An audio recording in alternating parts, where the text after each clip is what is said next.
I often think about all of the things that people have dropped, quit on, put down because of the frustrations of life, hardships,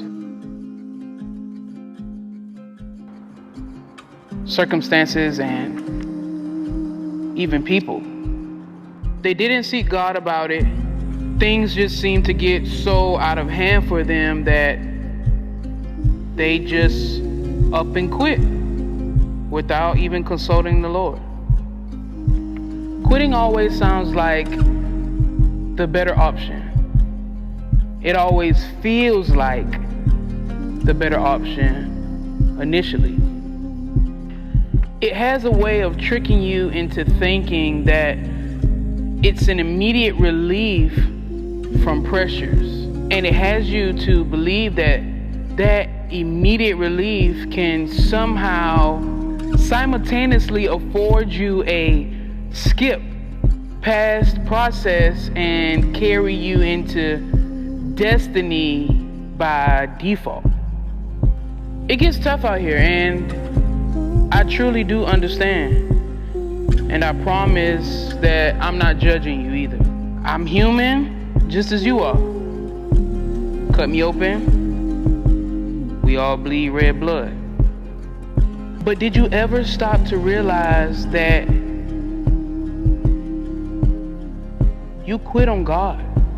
Did you ever sit and try to realize that it's not about life and its circumstances and hardships and frustrations and people? It's never about them. Everything is so much bigger than them.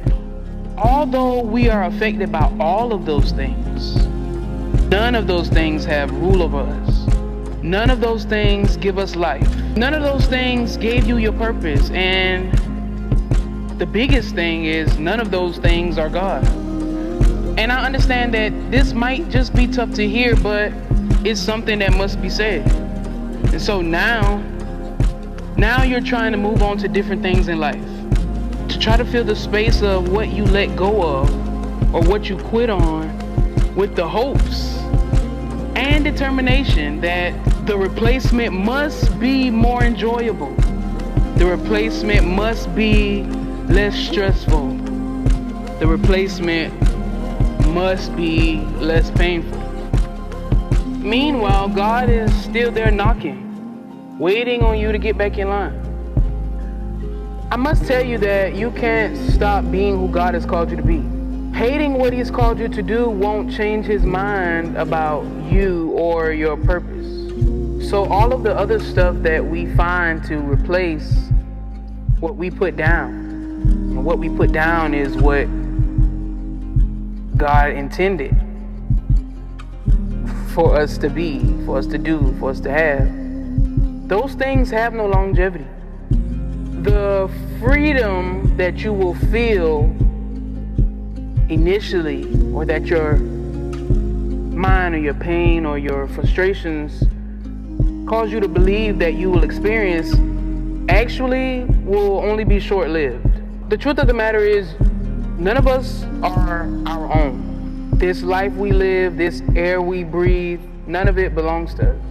Life outside of God always results in a dead end. You can try to do it. It may feel like you're catching your breath for a moment. You may be having the time of your life for a moment. Things may be fun and normal for a moment, but it'll never really work out. Never. Take that how you will. I really just wanted to tell somebody, get back to work. It's time. Get back to who you've been called to be and what it is that God called you to do. God is wise. He's intentional. He makes no mistakes. He's purposeful.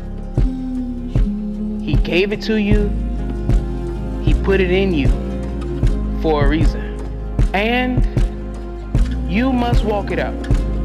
I apologize, but I really don't apologize, but I'm sorry that you can't get out of being you.